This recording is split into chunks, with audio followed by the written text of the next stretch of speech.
introduce myself muna sa lahat ng ating mga kababayan kasi may pinost si former Senator, former Secretary of Justice, former head or chairperson of the Commission on Human Rights, Leila de Lima, na mga sagot sa issue na binanggit ko ng isang araw, which is very much welcome. But there are also accusations that are very unfounded and I would dare say are lies. And there are also pangpalito sa issue.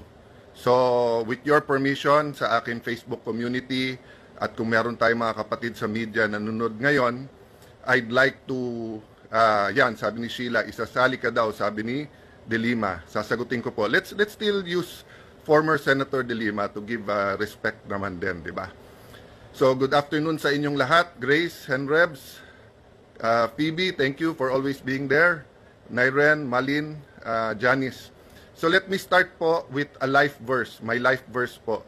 Sabi po sa Jeremiah 29:11, "For I know the plans I have for you, says the Lord, plans to prosper you and not to harm you, plans to give you hope and a future." Diba? Kung may katabi ka ngayon, sabihin mo maganda plano ni Lord sa'yo. Ako po ay lubusan naniniwala dyan. And I like mentioning Jeremiah because he is a prophet na kinikilala ng Muslim, ng Hudyo at ng Kristiyano. And regardless no kung ano ang ating religion, sabi nga ni Alcuin, shout out sa mga taga-Negros. So ikaw man ay Ilocano, Waray-Waray, Kapampangan, Bisaya, taga Zamboanga, di ba? Kung saan man tayo, kung ano man paniniwala natin, pare-pareho tayong naniniwalang may magandang plano ang Diyos. Ang nakakalimutan minsan sabihin o ituro ay demonyo may plano din para sa atin. Bakit yan po ang starting point ko? Because when I joined President Duterte, kung hindi ako nagkakamali, September 29, 2015, after listening to his plan of how to rid the Philippines of drugs, malinaw na sa akin na ang plano ng Panginoon, maging drug-free ang Pilipinas.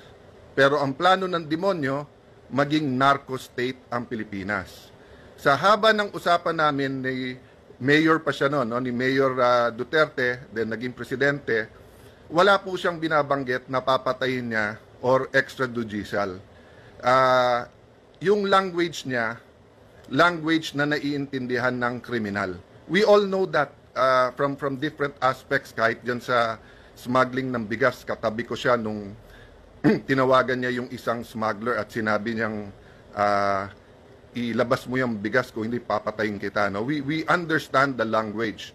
Ang point ko po, at that dinner, September 29, may picture pa kami, that's when I committed to him, pero sabi nga niya, hindi siya tatakbo, at sabi ko sa kanya, kaya tatakbo ka o hindi, I will support you. Nagdrawing siya nung kung bakit nagiging corrupt ang ibang pulis at militar. And he explained his systemic approach to the drug problem na relate niya sa criminal enterprise at kung bakit ang tingin niya malapit na tayo maging narco state. You can agree or disagree with that. But because sa Taguig, may dalawa kaming barangay na naging transshipment point and they were very powerful people involved. So much so na pag nanghuli ang pulis, siya pa nakakasuhan. So long story short, dun nag-umpisa ang aming storya. So let me address this now to Senator De Lima. She started out by saying, Alan is the last person in this world to talk about human rights. You should be the last person to talk about due process. Wala kang karapatan. So let's address that. Ano po ba nakalagay sa Philippine Constitution, ma'am? Kayo po, ma'am, ang naging Secretary of Justice. Di ba nakalagay, no person shall be deprived of life, liberty, or property without due process of law. So si President Duterte po ay isang person. Person po siya. Sabi po ng Constitution, no person. Ako po, person din po ako. So paano mo sasabihin you're the last person who should be talking about it? Wala pong last person sa Pilipinas ang pwedeng pag-usapan ng human rights kasi para sa lahat yan. Hindi lang para sa advocates at pseudo-advocates and sa politiko yan. ang human rights ay para sa lahat, no? So, okay, let's go now to the issue na ayaw niyong sagutin at diretso. Paulit-ulit kayo sa Rome Statute, sa rules ng ICC, sa batas ng mga pinasa natin. Ang sabi ko nga sa inyo, i-assume na natin na valid at may jurisdiction sila. I-assume nyo na rin na valid din yung warrant. Hindi ka pwedeng dumating sa bansa, i-present mo na lang yung warrant na yan, tapos isasakay mo na sa eroplano at ililipad mo na. At kung yan ang ina-advocate nyo, napakadelikado niyan. Kaya pala sinasabi mo, isama na ako. In the next few days po, hindi lang si Senator Bato yan, ang gusto ni Senator De Lima at ng iba nilang mga kaanib, gusto nila pong ubusin ang mga kalaban nila sa politika. Dahil hindi po to human rights agenda para kay Senator De Lima, ito ay isang political agenda. Di ba? So, backtrack lang ako ha. The last 2.5, 3 years, marami nagsasabing magsalita ka. I ran as an independent in 2022. In December 2021, nag-number 1 ako sa survey. Okay? Pulse Asia po yan, tignan nyo. But nag-decide po kami ni Lani, there are some personal stuff that we have to take care of, focus on, and then nung tinitignan ko yung mga partido na nahirapan din ako pumili and to lend my name, I sat down with some of them, and to respect the people's will, nag-decide ako ituloy-tuloy na independent. So the last 2 years, I tried, and I continue to try. I just keep on listening. Hindi ako pumapapel sa mga opinion because marami naman nagbibigay ng opinion. But kasi dati, 3 yung grupo. Yung Marcos Duterte na administrasyon, yung Dilaw, yung Liberal Party, yan sila, sila Senator De Lima. Iba pa ho yung Dilaw sa Dilawan, ha? Yung Dilaw, nire-respeto ko. Yung Dilawan, yung po yung sa aming language ay unreasonable. Talagang may hypocrisy sa paningin sa politika, no? So, the third group, of course, is the Philippine left. Pinaka-apat na yung mga independent. So, like others who filed as independent, I believe I can contribute. Simple lang, kung tama ang ginagawa ng administrasyon Marcos Duterte, sasang-ayon ako. Kung mali, magsasalita ako. Di ba? Okay. So, nagkahiwalay ngayon yung Duterte at saka Marcos. So, naging 5 grupo na. Yung Marcos, administrasyon, nabuo yung Duterte na oposisyon, nandiyan pa rin yung Dilawan, at kung makikita nyo po, tignan nyo po, very, very early pa, siguro first year, second year, sinasabi na po ni former political advisor during Pinoy's time, si Ronald Llamas, sinasabi niya, mag-aaway yan, sila Bongo, magiging ganyan. Kaya niya sinasabi yon, gusto niya maging totoo, kasi may grupo siya kasama sa Dilawans na gusto niyang maka-entra at makapapel ulit, di ba? So, 2-in-1 yon. In one sense, he can seem like a very good political analyst. On the other sense, kung magkatotoo, de suddenly, yan, third party na sila. Then of course, yung Philippine left naman has always been consistent, di ba? With what they believe in, and then yung criticism nila sa administrasyon, and of course yung alternative nila. Then you have the independents, di ba? Okay. So sabi ni Senator De Lima, legal lahat. Okay. Yan ba ang stand nyo kung biglang ngayon ang Pangulo or ang Chief Justice or ang Senate President or Speaker or 5 general natin ng AFP? So let me address myself then sa AFP at saka sa PNP, sa Bureau of Fire, sa NBI, BJMP, lahat ng naka-uniform, yung Bureau of Correction. Kung bigla kayong kinasuhan ng crimes against humanity, may warrant, hindi kayo pwedeng tumakbo sa korte dito? Walang power ang korte to interpret? Eh bakit si Congressman Jimenez noon, di ba? Naalala nyo yung ginagamit niya yung slogan na hulog ng Diyos? Meron siyang extradition. Eh meron po tayong treaty noon sa US. Pero dumaan muna sa korte natin. Sabi nga ng isang matalik kong kaibigan bakit daw pagka-divorce at nakakuha ka ng divorce sa abroad, sa Europe, sa Amerika, kailangan mo i-present muna sa korte dito at i-validate, di ba? Okay. I-address ko mamaya yung nagsabing hipokrito or double standard sa human rights. I-address ko yan. I'll just stick to 3 issues today, no? Yung due process / due process, kasama na doon yung availability of legal entities. Number 2, yung number 3, yung fact-finding, di ba? Yung facts lang, kasi marami siyang kasinungalingan na sinabi doon sa kanyang video. At yung isa, gusto ko i-discuss ng konti sa inyo, yung human rights. Okay. So, ang sinasabi ko nga, di ba, due process means makinig ka muna bago ka humusga. Nagamit ko nga nung isang araw, and I've been using this forever, and it's also a reminder to me, no? When God knew already, alam na kaagad ng Panginoon na kumain sa forbidden fruit o kinain ni Adan at ni Eva ang forbidden fruit. Ang unang sinabi sa kanila, nasaan kayo? At nung sinabi lang, nagtatago kami kasi hubad kami. Ang sabi ng Panginoon, sino nagsabi sa inyong hubad kayo? So alam na niya na kinain nyo, pero binigyan pa niya ng tsansa na magpaliwanag. Si President Duterte ba ay binigyan pa natin ng pagkakataon? Nakita niyo naman sa video, sabi niya, anong pagkakasala ko, anong ginawa? So, hindi ko na nga inisa-isa yung paglabas ng eroplano, hindi pa hawak yung warrant, yung hindi pagpasok ng ibang mga abogado niya, kasama yung anak niya, etc. No? Doon na lang ako sa hindi ba dapat binigyan ng reasonable time kung whether that's the writ of habeas corpus o kanilang TRO, hindi ba reasonable time? Tapos yung ibang advocates, nakita ko, nagpo-post sila, Muten Academic na, panalo na outsmart na sila kasi nasa airplano na, hindi na ibabalik ng ICC yon. So, yun nga ang tanong ko sa inyo Yun nga po ang, sabi po ni Senator De Lima, ang test daw ng human rights yung sa pinakamaliit na Pilipino. Partly correct lang yon po, ma'am. Ang test po kung ang human rights ay applicable sa lahat. Kailangan, kinat out nyo Sa pinakamakapangyarihan, sa pinakamaliit, pareho ang karapatan sa human rights.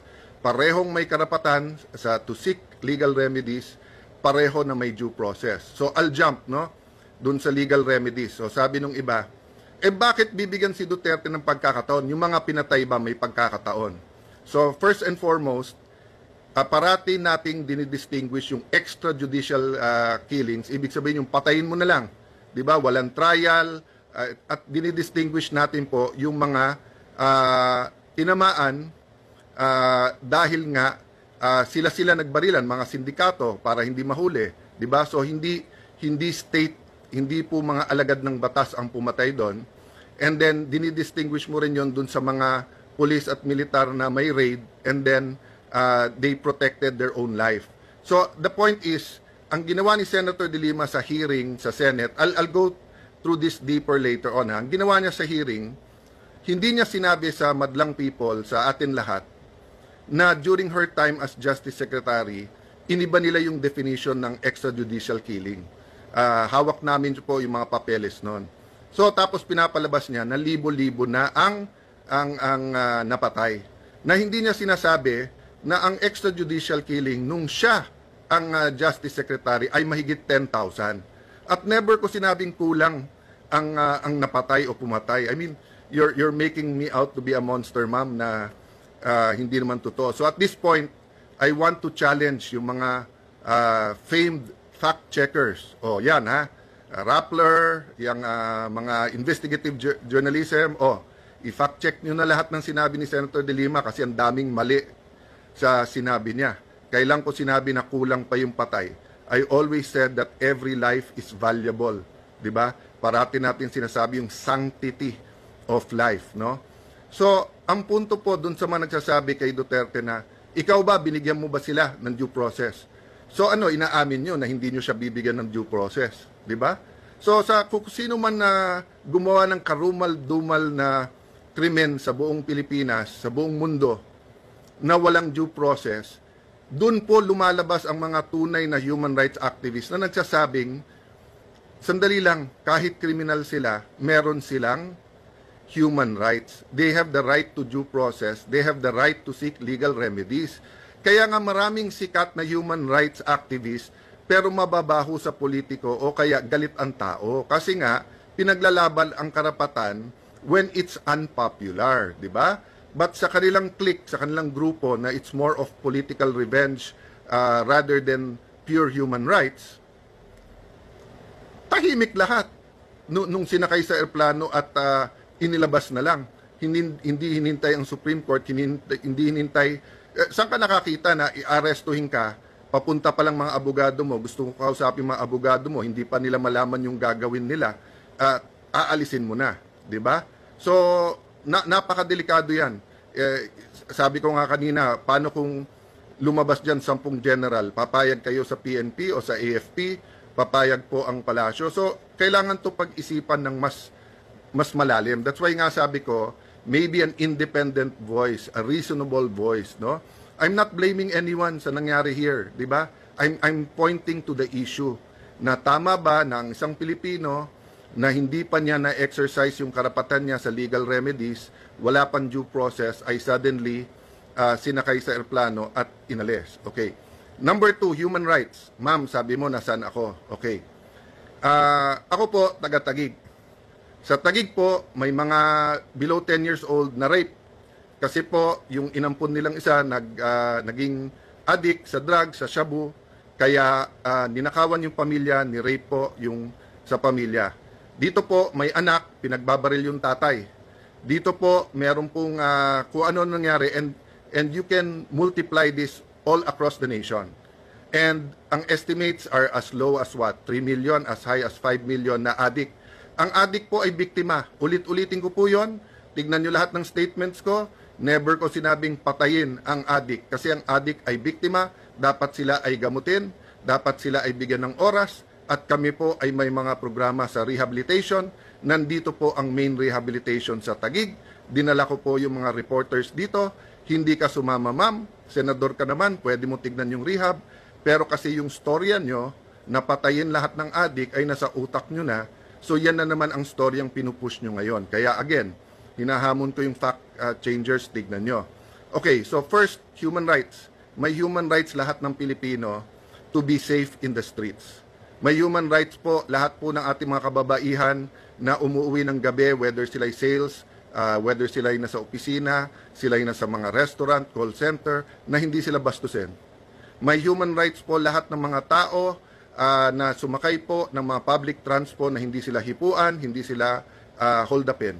May rights po lahat ng nagwi-withdraw ng pera between 10 to 12, lalo pag sweldo at sila'y nasa call center, so gabi yung shift nila, na hindi sila nakawan. Another human rights po, OFWs. Hindi nyo po binanggit na nung panahon po nyo na Justice Secretary ay bukod sa napakahirap kumuha ng passport at never nyo tinanggal ang sindikato doon sa passports, ang nangyari po, pati po ang OFW ay hinihinga ng pera para makakuha ng passport at pagkatapos sa ilan mga bansa, isang naging ehemplo yung Kuwait, sa Saudi po for example, dahil walang pondo po para dun sa legal assistance or napakahirap ilabas yung pondo, ano po nangyayari? Minsan nandun sa pulis, sa korte na magkakaroon po ng abogado. Inayos po natin yan dahil ang bawat OFW, tinatawag nating hero, pero wala naman palang legal assistance fund na sapat at wala rin palang pondo na aid. Ginawa po ni President Duterte during my time as secretary, that was increased kaya umabot ng, if i-total mo yung pondo, 1.3B. So let me know how you can say na wala kaming pakialam sa human rights when everything we did was for people's human rights, di ba? So, I understand, hindi dapat may EJK. Magkakampi tayo doon. But you refuse to see that because sa mind mo, Duterte lang ang demonyo. So, yun nga ang problema, di ba? So, on one hand, you have a Philippines that is nearing a narco state where the streets are not safe, when all kinds of corruption, tanimbala, kung ano-ano nangyayari, and you did not want to deal with that. So let me address that point also. Di ba kayo ang chairman ng Commission on Human Rights nung last year ba o last 2 years ni President Arroyo? At inimbestigahan niyo po si Mayor Duterte. Wala kayong naging conclusion, wala kayong final na kaso, di ba? Or kung meron, did it prosper? Tapos sabi mo kasi, powerful kasi kaibigan nga niya ang dating Pangulo na nag-appoint din naman sa iyo. Pero in the next administration, nakapagpakulong nga kayo ng senador, di ba? Kung sino-sinong nilabanan nyo at sabi nyo nga na kaya nyo. Ikaw ang Secretary of Justice. Bakit hindi mo kinasuhan si Mayor Duterte noon? hinintay mo maging presidente, tapos nag-launch kayo ng investigasyon, nung nabuko ko na medyo may problema sa mga witnesses, may inconsistencies, anong ginawa mo nung chairman ka at pinatayan ako ng mic? Di ba? Inareglo mo, imbis na magalit ka, dahil karapatan ko naman magsalita. Never naman sa Senado na nagkapatayan ng mic, dun time mo lang. Di ba? So kung guilty ako ng patayan ng mic, pero ako ang biktima, hindi po ako ang gumawa nun. So then we go to fact checking, di ba? Marami kang sinabi sa iyo na kasinungalingan, yung sinabi mo, sabi namin kulang pa ang patayan, etc. No? That's the language of the president. I never excused that. I made known kapag closed doors and in some areas that's the language the criminals know, but I do not agree with that, especially sa women, etc. However, we do have situations where the criminals understand that, di ba? So, ang punto po doon ay ang ebidensya ay yung safety sa kalye natin without excusing any violations of the law. That's why in the cabinet and even in the small groups, in the security cluster, basta't may murder, basta't may mali na ginawa ang pulis, ang sabi nating kasuhan. Ang proprotektahan lang po yung mga legitimate na operations. So I will not elaborate there now. I have a couple of appointments at napakarami yung sinabi, but maybe a challenge. So sabi sa di ba, sa ICC, dun muna kayo sa sa country. So kasuhan mo ko. 'Di ba? Sabi mo sana isama na lahat 'yan. Sama na 'yan si Cayetano sa ICC kasi gusto niyo mawala kami kasi may political agenda kayo, 'di ba? May political agenda kayo nangarap na kayo mananalo presidente nyo, mananalo si Vice President Lenny, mananalo ka senador, then ikaw susunod na Vice President, or kung ano man yung mga pangarap nyo. Pero hindi nyo matanggap that people choose Di ba? I don't always agree with who people choose, but I respect the people's choice. That's the democracy Di ba? Nakatikim din ako ng talo, nakatikim ako ng panalo, nakatikim ako ng dala ako ng ilan mga grupo, nakatikim ako ng hindi ako dala. Nagpapasalamat ako parati kasi choice nila yon. But kayo, napaka-frustrated nyo kapag hindi kayo nananalo o hindi nyo nakukuha ang basbas o ang tiwala ng tao. Kaya gusto nyo, ikulong na lang lahat ng kalaban nyo. Diba? Pati yung sinasabi mo, happy ako nung kinulong ka. You know, magkaibigan tayong personal diba? You know in your heart, I always hate the sin but never the sinner. I never prayed, I never smiled, I never was happy na sa nangyari sa inyo. And nor did I pray for it. You know that in your heart, but still yung anger ang pinauuna mo ngayon. So let me finish or conclude by saying this. There's so much confusion. We're here not to play politics or to blame anyone. We're here to sort this out. Ano ba ang tamang batas? Ano ba ang tamang proseso? We're thinking about our future, the future of all Filipinos, not only of your beloved Liberal Party. Ang pinag-uusapan natin dito, lahat ng Pilipino kasama mga OFWs. So I continue to pray that there will be breakthroughs, maybe even winning the jurisdiction issue sa ICC. And I think this will become an international incident because the other countries now will start looking at their own laws kung pwede bang damputin na lang sila tapos i-export na lang sila sa ibang bansa. So, sayang, chance sana ng immigration to, di ba? Yung minsan napipintasan sa pag-offload. Sana in-offload nyo na ang dating Pangulo. Di ba? Para nga hinintay man lang ang Supreme Court. For all we know, baka manalo pa kayo sa Supreme Court, but at least, nabigyan nyo ng due process at nabigyan nyo po ng opportunity sa kanyang legal remedy. So, I'll talk more later, but it's more of our CIA 365. It's about principles, about values. Gemma, thank you sa inyong mga nanonood sa Saudi. I hope naramdaman nyo yung reforms na ginawa, no? And of course, the diplomacy sa lahat ng ating host, di ba? Para nga mas maging maganda ang kalagayan ng ating mga OFW. Siguro something to ponder. Former secretary, former chairman ng CHR, former Senator De Lima, a person who told the truth pero ngayon panay kasinungalingan. kasuhan mo na ako dito para may ano ako, may venue ako na isa-isahin yung mga kasinungalingan mo at ng mga kasama. I meant no offense to human rights activists. Nirerespeto ko kayo. During my time, I always made time and made sure that people listened even if opposing ang views natin. But yun nga, nagdudugo pa rin ang puso ko. Ba't walang nagsalita sa inyo? Sa kagustuhan nyo na madala dun si Duterte na ma-detain siya, ma-face niya, dininay nyo yung due process at saka yung opportunity niya to seek legal remedies. And I don't think that should happen to any Filipino. God bless you guys. God bless you.